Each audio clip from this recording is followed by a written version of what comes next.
வணக்கம். இந்த புத்தம் புதிய காணொலியில் உங்கள் அத்துணை பேரையும் வரவேற்பதில் மிக்க மகிழ்ச்சி கொள்கிறேன்.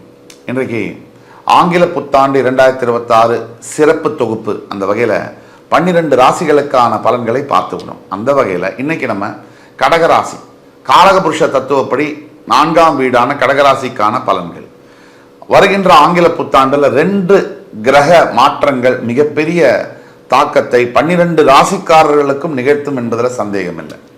அதில் மார்ச் 6 நடக்கவிருக்கின்ற சனி பயிற்சி, வாக்கிய பஞ்சாங்கப்படி கும்பராசியிலிருந்து பெயர்ந்து மீனராசிக்கு போகவிருக்கின்ற சனி பகவான், ஜூன் 2 அதாவது மிதுன ராசியிலிருந்து பெயர்ந்து கடகராசிக்கு போகவிருக்கின்ற குரு பகவான். இந்த 2 நிகழ்வும் மிகப்பெரிய அளவில் பார்க்கப்படுறது.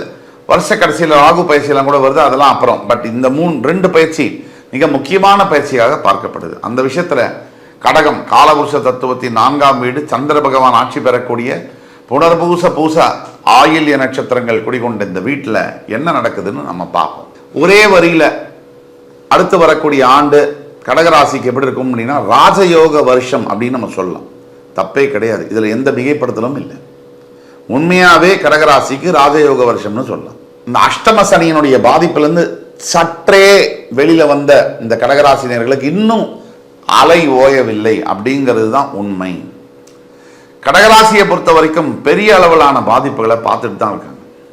அதாவது துன்பப்பட்டு துயரப்பட்டு நஷ்டப்பட்டு பொருளாதார வகையில் மட்டும் இல்லாமல் ஆரோக்கியத்தில் மிகப்பெரிய குறைபாடுகளோட உறவுகள்லாம் பிரிஞ்சு போய் உண்மை எது பொய் எது அப்படிங்கிற ஞான நிலைக்கு உயர்ந்து நிற்கின்ற கடகராசினியர்களுக்கு இந்த வீடியோ ஒரு வரப்பிரசாதம்.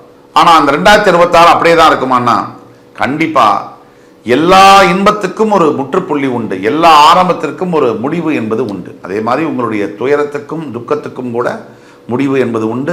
ஆரம்பம் நல்லதுடைய ஆரம்பம் 2026. இதில் மாற்று கருத்து இருக்க முடியாது. 2026ஆம் ஆண்டு கடகராசிக்கு ஒரு பெரிய வரப்பிரசாத வருஷம்.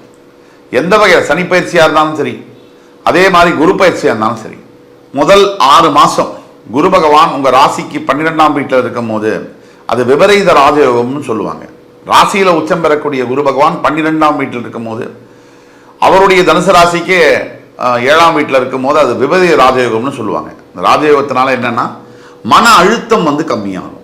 இந்த அஷ்டம சனி தாக்குதலுடைய வேதனை சந்திர ராசியான உங்களுக்கு, சந்திரனை ராசி அதிபதியாக கொண்ட உங்களுக்கு ரொம்ப அதிகம் மற்ற ராசியை விட. ஏன்னா ஒளித்தன்மை, சந்திரன் ஒளித்தன்மை, சனி இருள் தன்மை.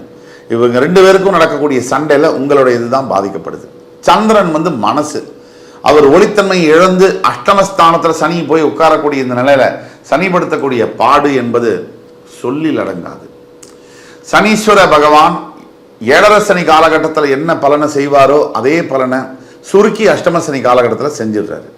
அந்த அளவில் தாக்குதலை பார்த்த உங்களுக்கு வருகின்ற 26ஆம் ஆண்டு, இந்த ஆண்டு மிகப்பெரிய ஒரு சேஞ்சஸை கொண்டு வரக்கூடிய ஆண்டாக தான் இருக்கு. இதனால என்ன பெனிஃபிட் அப்படின்னு பார்த்தீங்கன்னா கடன் நோய் தீர்றது, மனசில் அமைதி வருது, நல்ல தூக்கம் வர்றது, இந்த தேவையில்லாத பிரச்சனைகள்லாம் நீங்கிறது, உடல் ஆரோக்கியத்தில் மிகப்பெரிய அளவில் சேஞ்சஸ் இருக்கிறதெல்லாம் நடக்கும் முதல் 6 மாதம். அடுத்த ஜூன் 2ஆம் தேதிக்கு அப்புறமா இருக்கக்கூடிய ஆண்டுகளில் பார்த்தீங்கன்னா அடுத்த வருஷம் உங்கள் ராசியிலே உச்சம் பெறக்கூடிய குரு பகவான்.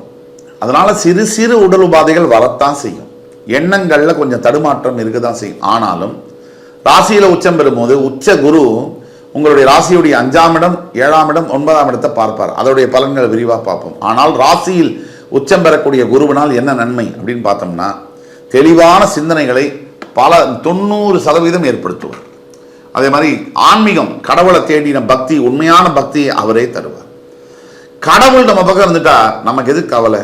எந்த பிரச்சனைனாலும் சமாளிக்கலாம். நம்ம எடுத்த காரியம் எல்லாம் நிறைவேறும். காசு, சொத்து, பணம், உறவு எல்லாம் திருப்பி வரும். அதே மாதிரி அரசாங்கத்தில் அனுகூலம் ஏற்படும். உங்கள் பேச்சு அப்படிங்கிறத மற்றவங்க ரசித்து கேட்பாங்க. ஒரு ஒரு தங்க விக்கிரகம் மாதிரி உங்களுக்கு செல்வாக்கு வரும்.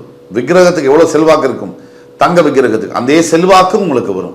மிகப்பெரிய அளவில் பெயர் புகழ் தரக்கூடிய யோக காலமாக ஜூன் 2க்கு பிறகு மாறும். இந்த 12ஆம் வீட்டு குரு முதல் 6 மாதம் 5 மாதம் இருக்கிறதுனால அவர்னால என்ன ஆகும் அப்படின்னா தேவையில்லாத செலவுகள் வரும். ஆனால் அது சுபகாரியத்துக்கான செலவாக இருக்கும். மைண்டு பார்த்தீங்கன்னா கொஞ்சம் சபலமடைகிற தன்மை, கொஞ்சம் இது வேணாம் இது வேணுமான்ற குழப்பங்கள் இதெல்லாம் இருக்கும். இதெல்லாம் தன்னாலவே ஜூன் 2க்கு பிறகு சரியாயிடும். நிறைய செலவு கூடினாலும் கூட அதே நேரம் செலவுக்கான வருமானமும் உங்களை தேடி வந்து சேரும். முக்கியமாக இந்த குரு பயிற்சி உங்கள் ராசியில் உச்சம் பெறக்கூடிய குருவினால குழந்தை பாக்கியம் என்பது கிடைக்கும். 5ஆம் இடத்த குரு பார்க்குறாரு இல்லையா, உங்கள் ராசியில் உட்காந்து குழந்தை பாக்கியம் என்பது நல்ல குழந்தை ஸ்காலரை வந்து பெற்று எடுக்கிறது. அதாவது அறிவில் சிறந்த ஒரு பிரகஸ்பதி மாதிரி ஒரு குழந்தையை வந்து பெற்று எடுக்கிறது. நல்ல படிப்பு திறனுடைய பிரகாசமான குழந்தையை பெற்றெடுப்பது, அந்த மாதிரியான பாக்கியங்கள் கிடைக்கும். திருமண உறவுகளை பொறுத்த வரைக்கும் கொஞ்சம் ட்விஸ்ட்டு தான். திடீர்னு சண்டை எதுக்குன்னு தெரியல, திடீர்னு சேர்றது அதுவும் எதுக்குன்னு தெரியல. நாமளும் குழம்பி மற்றவங்களையும் குழப்பக்கூடிய சூழ்நிலைகள் இருந்தாலும் குருவுடைய பார்வை 7ஆம் வீட்டில் விடுறதுனால அடுத்த 6 மாதத்துக்கு அடுத்த ஆண்டு வரக்கூடிய நெக்ஸ்ட் ஆஃப் செகண்ட் ஆஃபில் பார்த்தீங்கன்னா பெரிய அளவில் ஒய்ஃபுக்கிட்டையும் ஹஸ்பண்ட்கிட்டையும் சேஞ்சஸ் இருக்கும். ஆனால் இவங்க தானே நம்ம கல்யாணம் பண்ண ஆளுன்னு நமக்கு சந்தேகம் வர அளவுக்கு சேஞ்சஸ் இருக்கும். இவங்களே பணிஞ்சு போகிறதுன்னு, ஈகோவை விட்டு கொடுக்கறதுன்னு, ஆட்டிடியூட் மாறி போனதுன்னு இதெல்லாம் கூட நம்ம பார்க்க தான் போகிறோம். காதல் திருமணமாக மாறுவது, அது பெற்றோர் சம்மதத்தோடு நடக்கிறது எவ்வளோ சந்தோஷம். அந்த மாதிரியான விஷயங்கள் இந்த ஆண்டு உங்களுக்கு நடக்கும். இப்போ படிக்கக்கூடிய மாணவ மாணவியர்களுக்கு இதுதான் பெஸ்ட் இயர். 50 மார்க்கு 60 மார்க்கு கீழே எடுத்துகிட்டு வந்தவங்க 80 மார்க்கு 90 மார்க்குக்கு மேலே எடுப்பாங்க. இது உறுதியாக சொல்ல முடியும். டைவர்ஷன் இருக்காது மைண்டில், ஒரே ஃபோக்கஸ் படிப்பில். இந்த மாதிரி மாறக்கூடிய சூழ்நிலைகள் நம்ம கண்கூட பார்க்க முடியும். கடகராசியில் இருக்கக்கூடிய மாணவ மாணவியர்கள் இளைஞர்கள் வேணுங்கிறத எடுத்து படிக்கலாம். தேவையான இடத்துல தேவையான படிப்புக்கான சீட் உங்களுக்கு கிடைக்கும். மனச்சோர்வு இருந்து வந்த மாணவ மாணவியர்களுக்கு வந்து ஒரு தன்னறியாத ஒரு புத்துணர்ச்சி, தன்னறியாத ஒரு சந்தோஷம், தைரியம், கான்ஃபிடன்ஸ், நம்பிக்கை வரக்கூடிய காலகட்டங்கள். அது மாதிரி வேலை தொழில் இதெல்லாம் எடுத்தோம்னாக்க டாப் கிளாஸில் இருக்குது கடகத்துக்கு. கடகத்துக்கு என்றைக்குமே வேலை தொழில் கீழே வரக்கூடிய வாய்ப்புகள் ரொம்ப குறைவு. ஆனால் இந்த ஆண்டு ஒரு முக்கியமான ரிமார்க்கபிளான ஒரு இயர். கடகராசியில் இருக்கக்கூடிய அடித்தள தொழில் செய்யக்கூடிய தொழிலாளர்கள் ஆரம்பித்து முதலாளிகள் வரைக்கும் பெரிய சேஞ்சஸ், மாற்றங்களை தரக்கூடிய ஆண்டு. விஸ்தரிக்கும் தொழில், விஸ்தரிக்கும் வியாபாரம், பல மடங்கு தொழில் பெருக்கம், பணப்பெருக்கம், பணப்புழக்கத்தில் மாற்றங்கள் எல்லாம் ஏற்படக்கூடிய ஆண்டு. பணம் கொடுக்கல் வாங்கல மட்டும் ஒரு தடவைக்கு 2 தடவை யோசித்து பயணிக்கணும். இந்த உடல் நலத்தை பொறுத்த வரைக்கும் கடகராசிக்கு இந்த ஆண்டு வந்து பார்த்தீங்கன்னா நீர் தத்துவத்தை கொண்ட இந்த ராசிக்கு கொஞ்சம் ஜாகிரதையாக இருக்கணும். இந்த வெளியில் சாப்பிடக்கூடிய உணவுகளை தவிர்க்க வேண்டும். கண்ணாப்பினா நேரத்தில் தூங்குறதை வந்து தவிர்க்க வேண்டும். இது 2 தான் முக்கியமான பாயிண்ட்டு. வெளியில் கண்ணாப்பினான்னு சாப்பிட்றது, கண்ட நேரத்துக்கு தூங்குறது, கண்ட நேரத்துக்கு எழுந்துக்கிறது, இது என்ன வாழ்க்கை, நம்ம இஷ்டப்பட்டபடி வாழணும் அப்படின்னா அது அப்படி சரியாக வராது. உடம்புக்குன்னு ஒரு சில சட்டத்திட்டங்கள் இருக்குது. இந்த இயற்கைக்கு, இந்த பூமிக்கு வந்து இப்போ நம்ம பூமியில் நடக்கிறோம், பூமி இஷ்டப்பட்ட பணம் இருக்குன்னு சொல்லி அதை வந்து ஒரு இடத்துல மேலே ஏறி கீழே ஏறிலாம் பண்ணால் நம்மளால் வாழ முடியுமா? அப்படி எல்லாம் அந்த பிரபஞ்சம் முழுக்கமே ஒரு சட்ட விதிக்கு உட்பட்டது தான் எல்லாமே. அந்த சட்ட விதிக்கு உட்பட்டு நம்ம வாழ வரைக்கும் நமக்கு பிரபஞ்சத்தினால எந்த பிரச்சனையும் இருக்காது, நமக்கும் அதால் எந்த பிரச்சனையும் இருக்காது, நம்மளாலையும் அதுக்கு எந்த பிரச்சனையும் இருக்காது. ஆனால் நம்ம உடம்பை வந்து அவமரியாதை பண்ணி அதை வந்து கண்டுக்காமல் விடும்போது, அதோடைய வேலையை அதை காமிக்கும் போது 35 வருஷம் சம்பாதிச்சதெல்லாம் ஆஸ்பத்திரியில் 35 நாளில் பிரிச்சுருவாங்க. அதனால் ஜாக்கிரதையாக இருக்க வேண்டியது, உடல் நிலைமையில் கரெக்டான நேரத்தில் சாப்பிட்டு தூங்க வேண்டியது நம்மளுடைய கடமை. அதே மாதிரி வியாழக்கிழமை தோறும் ஓம் நமோ நாராயணாய நமக இந்த மந்திரத்தை வந்து 108 தடவை சொல்றதும், அதே மாதிரி வியாழக்கிழமை தோறும் குருமார்களுடைய கோவில்களுக்கு சென்று தரிசனம் செய்வதும், குருமார்கள்னா ராகவேந்திர சுவாமி, ஷிரடி சாய்பாபா, ஆஞ்சநேய சுவாமி போன்ற குருமார்களுடைய கோவிலுக்கு சென்று தரிசனம் செய்வதும் முக்கியமான திருப்பங்களை தரும். சுருக்கமாக சொல்லணும்னா கடகராசிக்கு வந்து இந்த வருகின்ற ஆங்கில புத்தாண்டு என்பது ஒரு பிளாக் பஸ்டர் இயர். அதாவது தொழிலாக இருக்கட்டும், திருமணமாக இருக்கட்டும், உடல் நலமாக இருக்கட்டும், குழந்தை பாக்கியமாக இருக்கட்டும், கல்வியாக இருக்கட்டும், எல்லாத்துலேயுமே வந்து பாசிட்டிவான ரிசல்ட்டை தர மாதிரியான அமைப்பு தான் இருக்குது. நெகட்டிவ்னு எடுத்தால் உடல் ஆரோக்கியத்தில் கண்ட நேரத்தில் சாப்பிட்றது தூங்குறதை மட்டும் அவாய்டு பண்ணணும். பரிகாரங்கள் அப்படின்னு நம்ம வரும்போது கடகராசிக்கான பரிகாரங்களில் முக்கியமான பரிகாரங்கள், தன்னை படிக்க வைத்த, தனக்கு படிப்பு சொல்லிக் கொடுத்த, தன்னை வாழ வைத்த அப்பா முதல்ல, ஆசிரியர்கள் 2வது, முதியோர்கள் 3வது. இவங்களுக்கு உங்களால் ஏதாவது நல்லது செய்ய முடிஞ்சு நீங்கள் செஞ்சீங்கன்னா, மனதார செஞ்சீங்கன்னா, இது ஒன்றே உங்கள் வாழ்க்கையை வந்து மிகப்பெரிய நிலைமையில் இந்த ஆண்டு உயர்த்தி விடும். கடகராசிக்காரர்களுக்கு ஒட்டு மொத்தத்தில் ஒரே வார்த்தையில் சொல்லணும்னா, வருகின்ற ஆங்கில புத்தாண்டு ஆண்டு வந்து ஒரு ஜாக்பாட் வருஷம்.